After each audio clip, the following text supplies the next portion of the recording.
Hey everybody, welcome back to Deciphering My Process. I'm Quinn and I am the creative brainiac and nut job behind cipher art.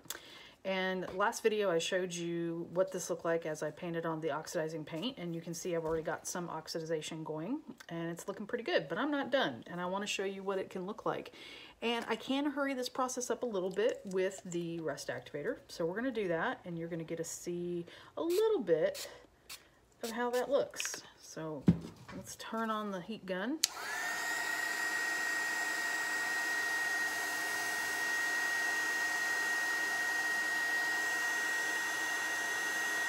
There we go.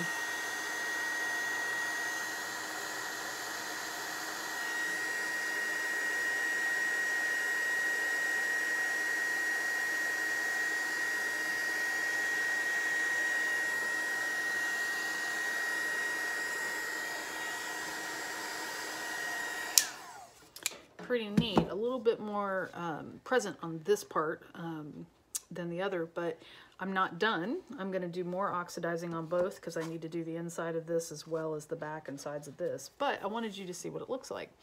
So keep in mind that while I think you can hurry this part of the process with the oxidizer, I do recommend experimenting and trying different things. Letting it just sit overnight will give you some really interesting texture. I often like to pour this out in pools and let it sit on places so that you get these really pronounced areas of rust, just like you would if you found a box in the wild that had been sitting somewhere. So anyway, this is the next piece of the process, and once I fully oxidize this and done the extreme coat here, I will show you what that looks like, and then we'll move on to what I'm going to do with the design elements. As far as a comparison between this stuff, the Modern Masters paint, and the Mako, I like them both. I like that this produces a really distinctly darker rust approach than the other, but it is a little bit more labor intensive and it's definitely more fumey. I'm not a gigantic fan of the smell, and because it does take a little bit longer, I'm not as inclined with it as I would like, but it's definitely a tool in the toolbox that I plan on keeping. And again, you know, relative to the cost, I do think I'm getting a lot out of my money, and I'm enjoying the process of seeing how it unfolds. Another thing I should mention that this is a two-part process as well.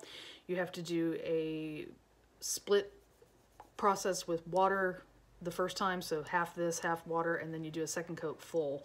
So again, it is a bit more labor intensive than the other, but you do get some pretty nifty results. So I hope you like what you're seeing so far, and as soon as I have moved this on to the next stage and it's where I want it to be, I will update you.